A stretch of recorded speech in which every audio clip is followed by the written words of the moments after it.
18세기 독일의 희곡 작가 레싱은 현자 나탄이라는 작품을 통해서 참된 종교를 분별하는 법을 말해줍니다.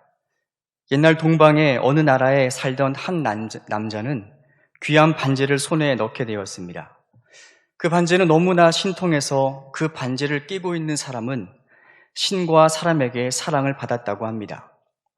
그가 세상을 떠날 무렵 그의 반지는 그가 가장 사랑하는 아들에게 물려주었고 그것이 대대로 이어 전통이 되었습니다. 그러다가 그 반지가 아들 셋을 둔 아버지에게 넘어왔는데 그 아들은 하나같이 다 아버지의 사랑을 받았습니다. 누구 하나 우열을 가리기가 힘들었습니다. 아버지는 세상을 떠날 날이 가까워지자 깊은 고뇌에 빠집니다. 반지는 하나고 아들은 셋이니 문제였습니다. 고민 끝에 아버지는 세공사를 불러서 똑같은 반지 2개를 더 만들어 달라고 부탁합니다. 세공사가 일을 너무나 잘해서 아버지조차 어느 것이 진짜 반지인지 구별할 수 없었습니다. 아버지는 그 반지를 각각 세 아들에게 끼워주었습니다. 그런데 아버지가 죽자 세 아들은 각각 자기 반지가 진짜 반지라고 주장했습니다. 그렇게 다투다가 결국 재판관에게 찾아가서 판결을 요구했습니다. 재판관이 아무리 보아도 무엇이 진품인지 재판관도 구별할 수 없었습니다. 한참을 고민 끝에 재판관은 이렇게 명판결을 내립니다. 싸울 필요 없다. 너희 중에 진짜 반지를 끼고 있는 사람은 삶이 그것을 증명해 줄 것이다. 복음을 믿고 확신하고 있는 우리는 기독교가 진짜라고 말을 합니다. 그런데 교회 밖에 있는 사람은 우리의 말을 듣고 기독교가 진짜인지 가짜인지를 판단하지 않습니다.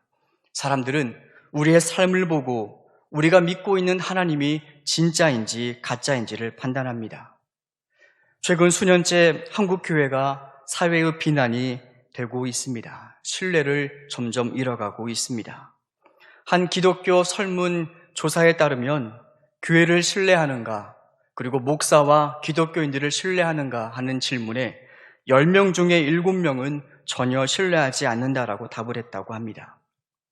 교회는 그동안 세상의 빛이 되고자 노력했는데, 세상의 소금이 되고자 애를 썼는데, 소금은커녕 세상은 오히려 기독교인들 때문에 살기 힘들다라고 말하는 지경이 되었습니다. 예수님께서 우려하신 것처럼 그리스도인들이 맛을 잃어버리니 아무 쓸데없어 사람들에게 밟히는 소금이 되었습니다. 우리의 신앙에 무엇이 잘못되었던 것일까요? 왜 우리는 신앙의 열심을 내면 낼수록 하나님의 뜻과는 점점 멀어졌고 그리고 세상에는 점점 더 버려지게 되었을까요? 오늘 본문 3절에서 7절을 다시 읽을 때 서기관 바리새인을 나타내는 그들이라는 단어 대신에 기독교인을 넣어서 읽으면 우리는 예수님의 대답을 들을 수가 있습니다. 3절 말씀, 그러므로 무엇이든지 기독교인들이 말하는 바는 행하고 지키되 기독교인들이 하는 행위는 본받지 말라.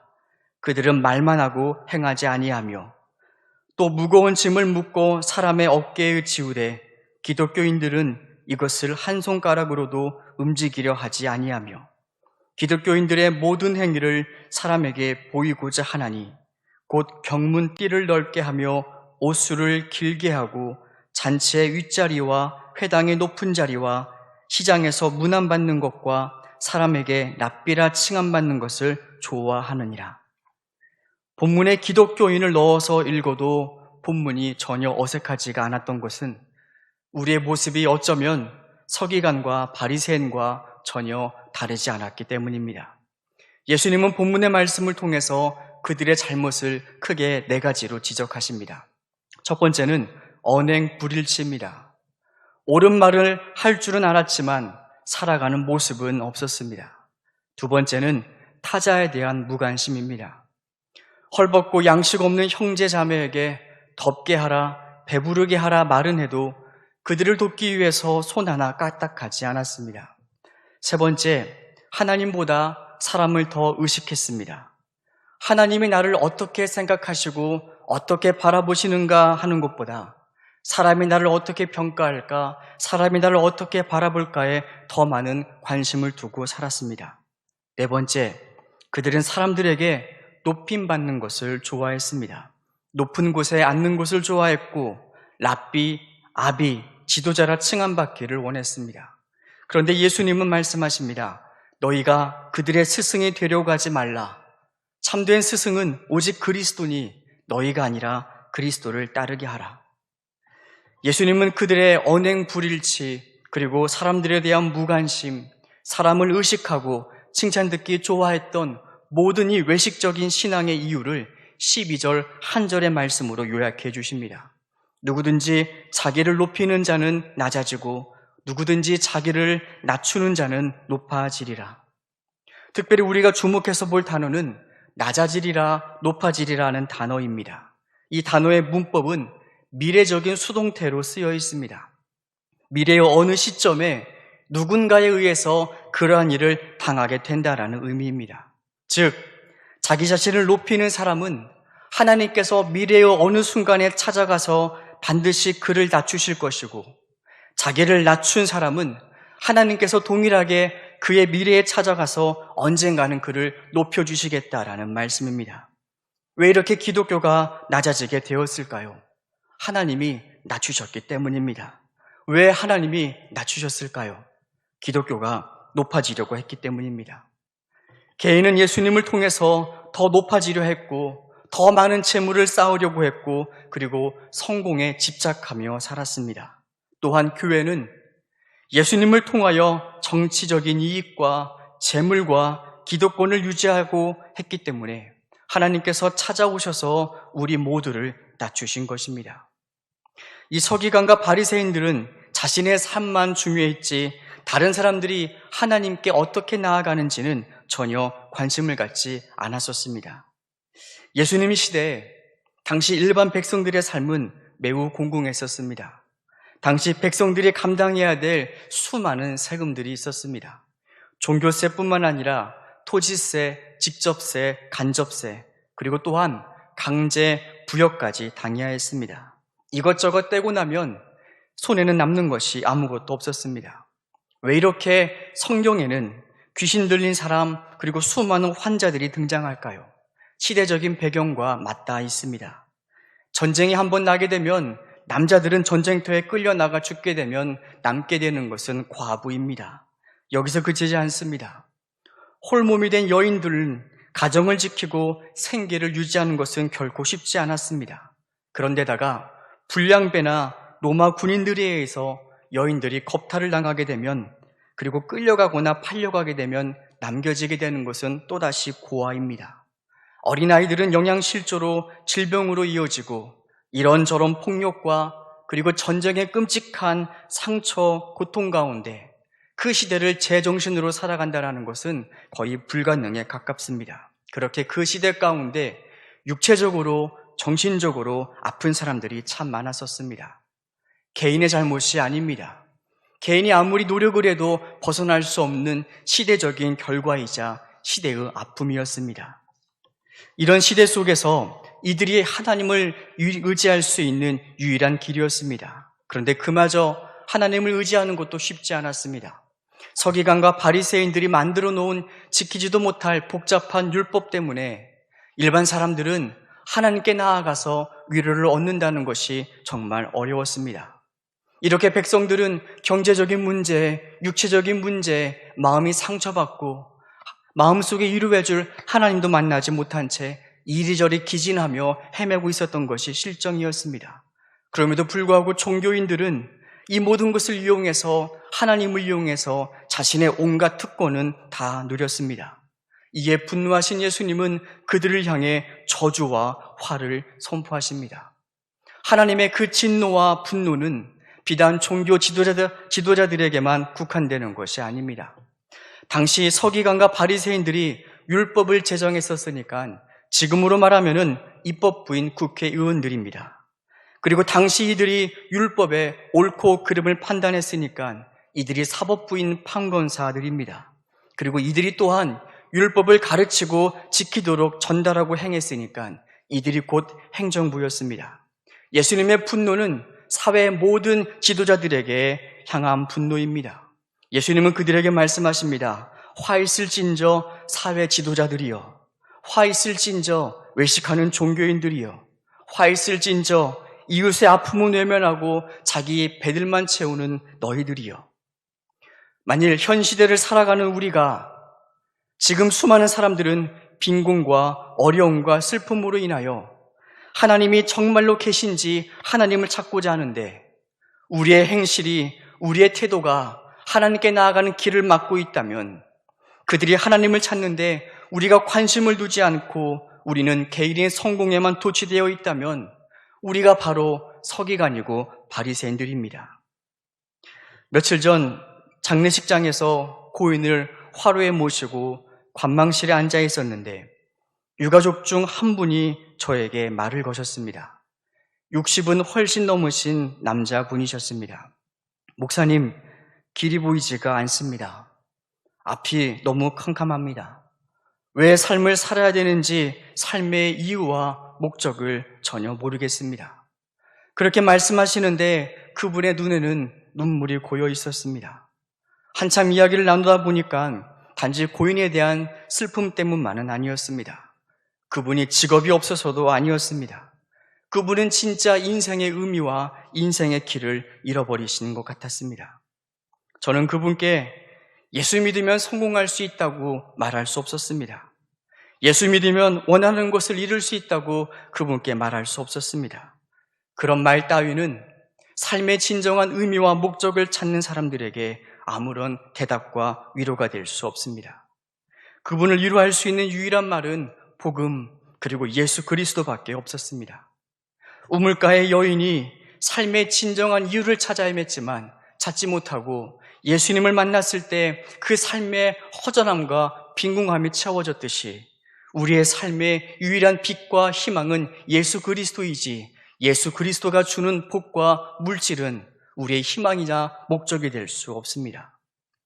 수년 전에 기독교인들의 가슴을 뛰게 했던 한 단어가 있습니다. 젊은이들은 이 단어를 매우 좋아했었는데 그 단어는 바로 고지론이라는 단어입니다. 인생의 고지를 점령하라는 말입니다. 기독교의 기성세대가 기복신앙에 빠져 있었을 때 젊은이들은 고지론에 열광했습니다. 그리스도인으로서 성공해라, 유명해져라. 그러면 전도를 해도 더 많은 사람들이 전도를 받게 되고 영향력을 끼칠 수 있다. 우리가 초라하면, 별 볼 일 없으면 예수 믿으라고 말해도 너나 믿으라고 하지 않겠느냐. 그러니 요셉처럼 다니엘처럼 세상의 높은 곳에 올라 복음을 전하자는 내용입니다. 언뜻 들으면 묘한 설득력이 있습니다. 유명하신 목사님이 그렇게 설교하니까 수많은 청년들의 가슴은 두근두근거렸습니다. 물론 그리스도인들도 얼마든지 성공하고 높은 자리에 올라가야 합니다. 하나님이 맡겨주셨다면 그 일을 잘 감당해야 됩니다. 그러나 문제는 고지가 우리의 신앙의 목적이 될 수 있느냐입니다. 설령 그 신앙의 논리대로 믿지 않는 수많은 사람들이 예수 믿으면 저런 복을 받는구나 하며 교회 안으로 들어왔다고 해도 문제는 그 다음부터입니다. 그들이 예수 믿는 목적은 무엇이 될까요? 그들은 십자가에 전혀 관심을 두지 않습니다. 죄의 본성과 옛 성품을 십자가에 못 박고 우리를 하나님의 성령으로 새롭게 빚어가시는 하나님의 복음에는 전혀 관심을 두지 않습니다.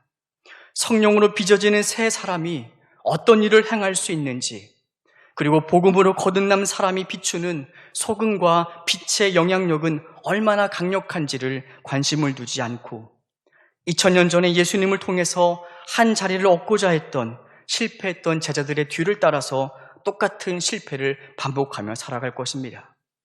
2000년이 지난 지금의 또다시 성공을 위해 예수님을 팔고 곤란한 순간이 되면은 예수님을 부인하게 될 것입니다.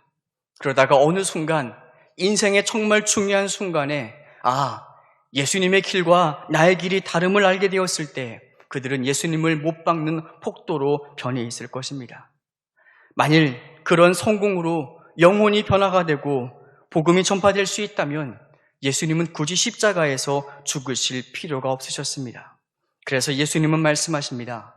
유사하지만 복음이 아닌 것을 가르치고 따르는 자들, 그리고 예수님을 통해 성공과 출세에만 관심을 두는 자들, 예수님은 그들에게 말씀하십니다. 누구든지 자기를 높이는 자는 내가 찾아가서 그들을 낮추시겠다라고 말씀하십니다. 그러나 반대로 마음속에 예수님을 참되게 믿고 그 인격이 복음과 성령으로 변화를 받아 그리스도의 참된 뒤를 따라가면서 스스로의 삶을 낮추는 사람들, 겸손하게 섬기는 사람들을 향하여서는 이렇게 말씀하십니다. 누구든지 자기를 낮추는 자는 내가 그의 인생에 찾아가서 반드시 그를 높이리라. 한국 초대교회사는 정말로 대단했습니다. 우리가 처음 우리나라에 성경이 들어왔을 때 그 들어왔던 성경은 한글로 번역이 돼서 들어옵니다. 당시 한글은 천한 글로 여겨졌기 때문에 선교사들을 통해서 예수님을 믿게 된 사람들은 당시에는 힘없고 천대받던 사람들이 대다수였습니다. 그런데 남들이 볼 때는 별일 없었던 이 사람들이 조금씩 캄캄했던 한국 사회를 비추고 그리고 한국을 변화시켜 나갑니다. 구한말 당시의 독립신문 기사를 보면 이렇게 기독교를 소개하고 있습니다. 세상에 교가 많이 있으되 예수교같이 참 착하고 참 사랑하고 참 남을 불쌍히 여기는 교는 세계에 다시 없는지라. 그들은 예수를 성공과 출세를 보장하는 이유로 믿지 않았었습니다. 예수 믿는다고 당장 삶이 바뀌는 것도 아니었고 예수 믿는다고 신분이 바뀌는 것은 아니었지만 그러나 그들의 삶은 점점 빛이 되어 갔습니다. 그들의 삶의 도박이 끊겨지고 음주가 끊겨지고 첩 문화와 그리고 거짓말 같은 죄의 모든 문제들이 떠나가자 그들의 삶이 변화되었고 캄캄하고 어두웠던 시대 가운데 사람들은 그들의 모습을 통하여 빛이 무엇인지 희망이 무엇인지를 발견하게 되었습니다. 그래서 그들은 한국 시대의 등불이 되었었습니다. 인사동에 위치한 숭동교회 역사에 재미있는 한국 교회사가 있었습니다. 이시조선의 왕손으로 숭동교회 담임 목사가 된 이재영 대감이라는 사람이 있었습니다. 그는 고종보다 늦게 태어난 탓에 왕위에 오르지 못합니다. 그러던 1905년 외인들이 득세하고 일본이 강제로 불법적인 을사조약을 체결하는 것을 보게 되자 울분을 토합니다. 그리고 참지 못하고 나는 왕손의 모든 특혜를 깨끗이 포기한다 하고 모든 것을 내려놓고 평민으로 전락합니다. 스스로 그렇게 평민이 되어 이곳저곳을 방랑하다가 마부였던 엄귀현이라는 사람을 만나게 됩니다. 이 엄귀현이라는 사람은 훗날 경동 제1교회의 영수가 되는데 이 영수라는 직분은 당시에 초대교회의 직분으로 교회 종도 치고 교회 청소도 하고 설교할 사람이 없으면 대신 설교도 하는 그러한 귀한 봉사직이었습니다. 그는 비록 비천한 마부였지만 그러나 한결같은 그의 성실한 모습을 보고 담임 목사는 그를 그 교회 영수로 세운 것이었습니다. 이 엄귀현이라는 사람이 이재영 대감을 극진히 섬겼습니다. 주막에서 잠을 잘 때는 혹시 무슨 일이 있을까요? 그 주막을 지키며 밤새 대감을 지켰습니다. 이재영 대감은 이런 그가 하도 대견하여서 그에게 이런저런 말을 붙이게 되었습니다. 대감이 말을 붙이게 되니까 엄기현은 매우 좋았습니다. 그때 두려운 마음으로 조심스럽게 그가 입을 엽니다. 날이 황송하오나 오늘부터 예수를 믿으소서.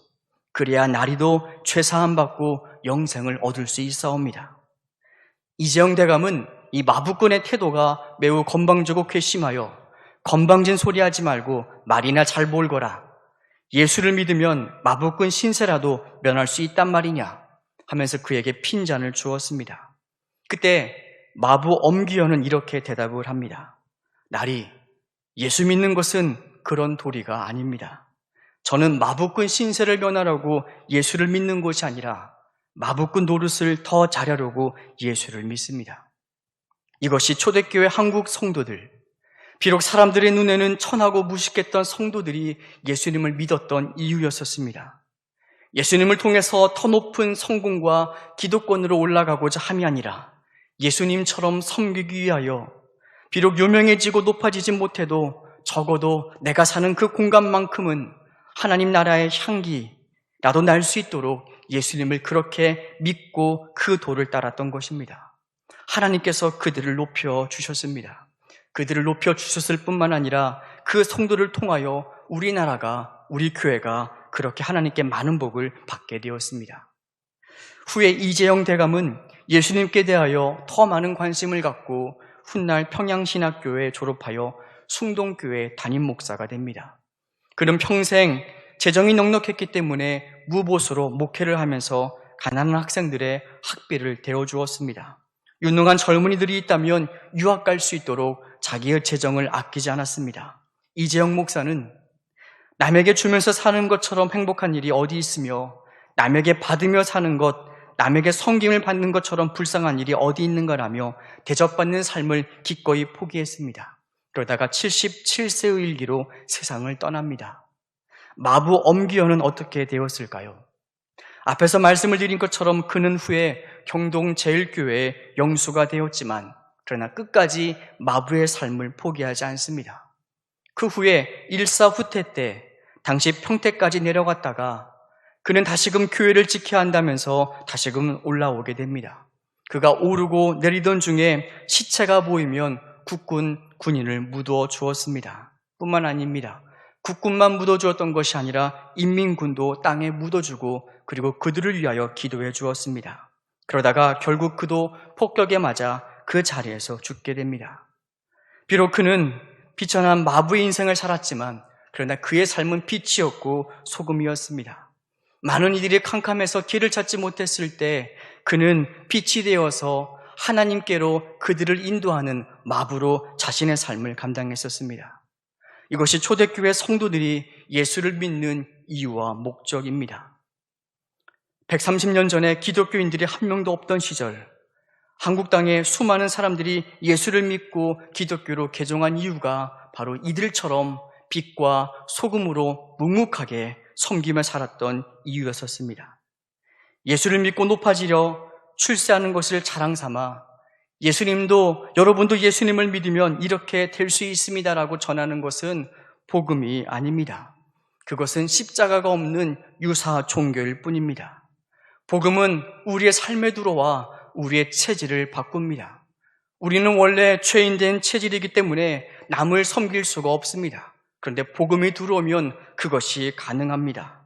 우리는 원래 죄인된 성품이라 돈과 성공과 명예에 집착할 수밖에 없습니다. 그런데 복음이 들어와서 우리의 체질을 변화시키고 성령의 사람으로 거듭나게 하면 우리의 삶의 목적과 이유를 다른 곳에 두게 됩니다. 하나님이 아니고선 만족할 수 없는 삶을 살고 경험했기 때문에 넉넉하게 남들을 섬길 수 있게 됩니다. 우리 인생에는 높아지는 길이 두 가지가 있습니다. 하나는 세상에서 섬김을 받기 위해서 스스로 힘쓰며 올라가는 방법이 있고, 또 하나는 하나님이 높여주시는 방법입니다. 여러분은 어느 길로 가시겠습니까? 예수님은 말씀하십니다. 누구든지 자기를 높이는 자는 내가 낮출 것이요, 누구든지 자기를 낮추는 자는 내가 높이리라. 기도하겠습니다. 하나님, 우리나라가 외세의 침략과 가난으로 앞이 캄캄하고 어두웠던 시절, 비록 별 볼 일 없는 인생이었지만 그들을 통하여 예수 믿는 것이 무엇인지, 그들을 통하여 사람들은 캄캄한 인생 가운데 빛을 보았고 소금을 맛보았습니다. 지금 또다시 이 시대에 그러한 빛과 소금이 필요합니다. 하나님, 우리 교회가 그리고 우리가 그러한 빛과 소금으로 살아갈 수 있도록 은혜를 베풀어 주시옵소서. 예수님의 이름으로 기도드립니다. 아멘.